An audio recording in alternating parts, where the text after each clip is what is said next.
আসসালামু আলাইকুম, সবাই কেমন আছেন? ফ্রেন্ডস ফার্মের পক্ষ থেকে আপনাদের সবাইকে স্বাগতম এবং অভিনন্দন। যারা হাঁসের ফার্ম বা ছাগলের ফার্ম, মুরগির ফার্ম, গরুর ফার্ম মানে যে কোনো ধরনের উদ্যোগ নিতে চাচ্ছেন, উদ্যোক্তা হতে চাচ্ছেন, তারা শুরু করে দেন, হয়ে যাবে।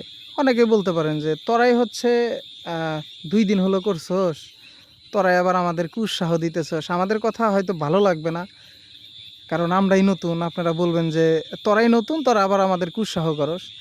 কিন্তু এটা হচ্ছে, আপনি যতক্ষণ না পর্যন্ত আপনি শুরু করবেন, ততক্ষণ পর্যন্ত আপনার কিছুই হবে না। আপনি শুরু করবেন, হয়ে যাবে। আপনি শুধু প্ল্যান তৈরি করতে থাকবেন যে আমি এটা করব, ওইটা করব, আমি এত দিয়ে শুরু করব, আমি ফার্স্টেই সব কিছু করে ফেলবো, বা এইটা করব, ওইটা করব।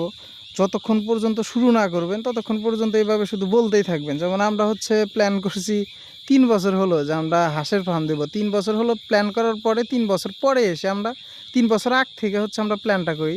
3 বছর পরে এসে এই যে হাঁসের ফার্মটা দেওয়া হয়েছে আমাদের 4 জন মিলে। যাই হোক, আমরা অবশেষে দিতে পারছি আর শুরুটা করতে পারছি। প্রথম অবস্থায় লস খাইছি, তারপরে ঘুরে দাঁড়ানোর চেষ্টা করছি। প্রথম অবস্থায় লস খাইছি, কিসের জন্য লস খাইছি, আমাদের ভুলগুলা কোথায় ছিল, ওইগুলো আমরা শুধরানোর চেষ্টা করছি। আলহামদুলিল্লাহ এখন খুবই ভালো, আমাদের হাঁসগুলা খুবই ভালো আছে এবং এখান থেকে আর বাচ্চা মারা যায় না আমাদের। মানে যতটুকু পরিমাণ ট্রিটমেন্ট করা প্রয়োজন, যতটুকু পরিমাণ পরিশ্রম করা প্রয়োজন, আমরা ওর থেকে বেশি পরিশ্রম করি। কারণ আমরা চেষ্টা করতেছি আর পরিশ্রম করতেছি। চেষ্টা আর পরিশ্রম করলে এমন কিছু নাই যে পারা যাবে না। মানুষ কি না পারে ভাই, মানুষ সব কিছুই পারে। মানুষ সব কিছুই পারে। আপনি শুধু দেখেন, আপনি ইউটিউবে দেখলে এই হাজার হাজার মানুষের আপনি মোটিভেশনাল ভিডিও পাবেন, মানুষের জীবন কাহিনী পাবেন। যেমন বিসমিল্লাহ এগ্রোর মোল্লা হ্যাচারি, এই ভাইদের কথাগুলো শুনলে মানে চোখ দিয়ে পানি বের হয়ে যায়। ওরা কত পরিশ্রম করছে, পরিশ্রম করে এখন এই পজিশনে আসছে। ওই আপনার বিসমিল্লাহ এগ্রোর সাহিব ভাইয়ের কথাগুলো শুনবেন, তার হিস্টোরিগুলো শুনবেন, মানে খারাপ লাগবে আর কি। এত কষ্ট করার পরে, এত স্ট্রাগল করার পরে মানুষ সফল হয়। মানে সে এখন সফল, মানে সাদামাটা মানুষ আর কি, খুবই ভালো লাগে। তার জীবন কাহিনীগুলো শুনবেন, দেখবেন যে তার যে জীবন কাহিনীগুলো ছিল, ওর থেকে আপনি ভালো অবস্থানে আছেন এখন। সে কত স্ট্রাগল করে এই পজিশনে আসছে, শিক্ষিত একটা মানুষ কত পরিশ্রম করার পরে এই পজিশনে আসছে। আর এইগুলাকে আজকে মানুষ আপনার ছোট কাজ মনে করে। মানে আপনি যদি 10,000 টাকার বেতনের চাকরি করেন, দেখবেন যে মানুষ আপনাকে বলবে না, ছেলেটা নিজের পায়ে দাঁড়াইছে, চাকরি পাইছে। কিন্তু আপনি যদি একটা ব্যবসা করে সফল হন, আপনি ওর থেকে 3 গুণ টাকা বেশি কামাইতেছেন, 30,000 টাকা কামাইতেছেন, ও কামাইতেছে আপনার 10,000 টাকা, তারপরেও মানুষ আপনার থেকে ওকেই হচ্ছে বলবে যে না, ও সফল। এইগুলা যে মানুষের চিন্তাধারা এখনও যা আছে, এই জিনিসগুলো আমরা বুঝি না, বা মানুষ বুঝতে চায় না। কেন আমি কেন অন্যজনের আন্ডারে কাজ করব?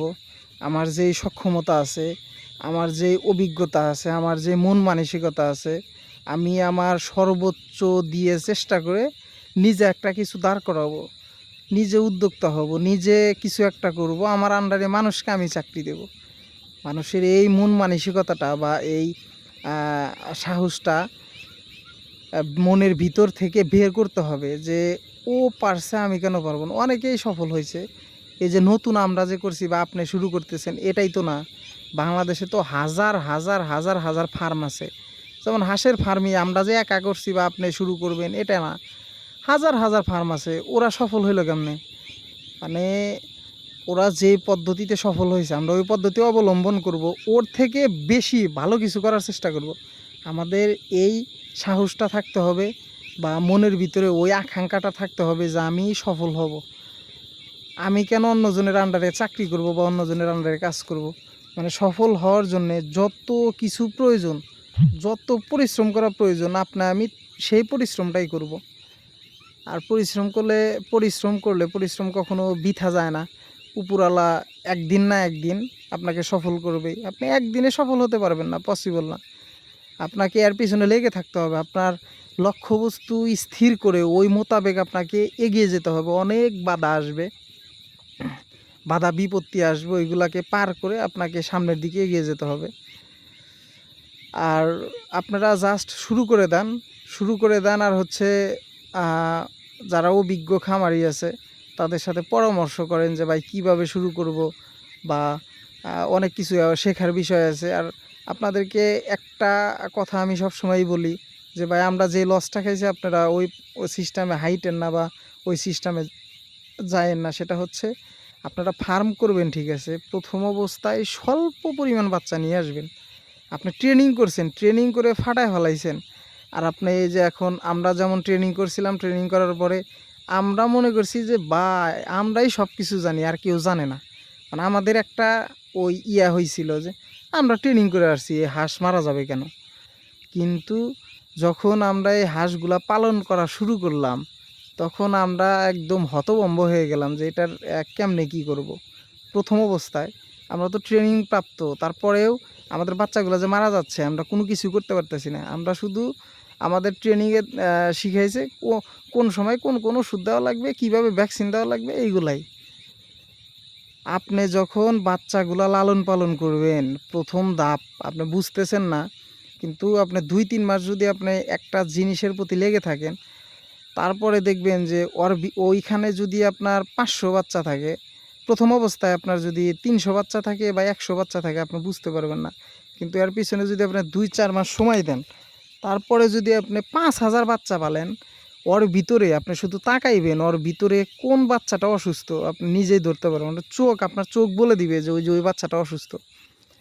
এই জন্যই হচ্ছে ভাই আপনাদেরকে সবসময় বলি, আমরা যেই লসটা খাইছি আপনারা খায়েন না। আপনারা আপনাদের যে অ্যাবিলিটি আছে বা যেই ক্যাশ ক্যাপিটাল আছে, আপনার 500 বাচ্চা বা 1000 বাচ্চার কেনার সামর্থ্য আছে, আপনি 100 বাচ্চা দিয়ে শুরু করে দেন। এটা ভাই আজকে করলাম কালকে সফল, এইভাবে করলে হবে না। এর পিছনে প্রচুর পরিমাণ সময় ব্যয় করতে হবে আর ধৈর্য ধারণ করতে হবে। যেমন আমরা প্রথমে ভাই বাঁশটা খাইছিলাম, ভালো লেভেলের বাঁশটাই খাইছিলাম। আমরা ট্রেনিং করে আসার পরে আমরা ভাবছি যে সব কিছু আমরাই সব কিছু করবো বা আমরাই সব কিছু পারবো, কিন্তু না, ট্রেনিং আর বাস্তব জীবন অনেক পার্থক্য, এটা আমরা বুঝতে পারছি। আর যার কারণে এখন আমরা ধাপে ধাপে বাচ্চা নিয়ে আসছি, ধাপে ধাপে বাচ্চা নিয়ে এসে ব্রডিং করছিলাম। আলহামদুলিল্লাহ এখন অবস্থাটা খুবই ভালো। আর এখন বুঝতে পারি কোন বাচ্চাটা অসুস্থ, মানে অসুস্থ হলে ওইটা কীভাবে ট্রিটমেন্ট করা লাগবে, কী ওষুধ খাওয়ানো লাগবে, বাচ্চার কি প্রবলেম, এটা এখন আমরা মানে বুঝতে পারি। আমাদের চোখ বলে দেয় যে এটার এই সমস্যা হয়েছে, এই ওষুধটা খাওয়ানো লাগবে। ওই বাচ্চাগুলোকে আমরা আলাদা করে ট্রিটমেন্ট নিই, সেরে যায়। আপনারা যারা ফার্ম করবেন এই জিনিসগুলো মাথায় রেখে করবেন যে প্রথম অবস্থায় আপনার কম করে বাচ্চা তোলা লাগবে, বাচ্চাকে ভালোভাবে ট্রিটমেন্ট করা লাগবে। আপনি যারা অভিজ্ঞ খামারি আছে তাদের সাথে এইগুলা শেয়ার করবেন, কিভাবে কি করলে ভালো হয়। শুধু শেয়ার করবেন, শেয়ার করে তাদের কাছ থেকে জানার চেষ্টা করবেন। মানে জানতে হবে, আপনাকে প্রচুর পরিমাণ আগে জানা লাগবে। জানার পরে আপনি যখন হচ্ছে এটা শুরু করবেন, শুরু করার পরে 3-4 মাস যাবেন, তখন দেখবেন যে আপনি সব কিছু বুঝে গেছেন। মানে A to Z এই বাচ্চাগুলো হাঁসগুলাকে পালন করা লাগে নিজের ছেলের মতো।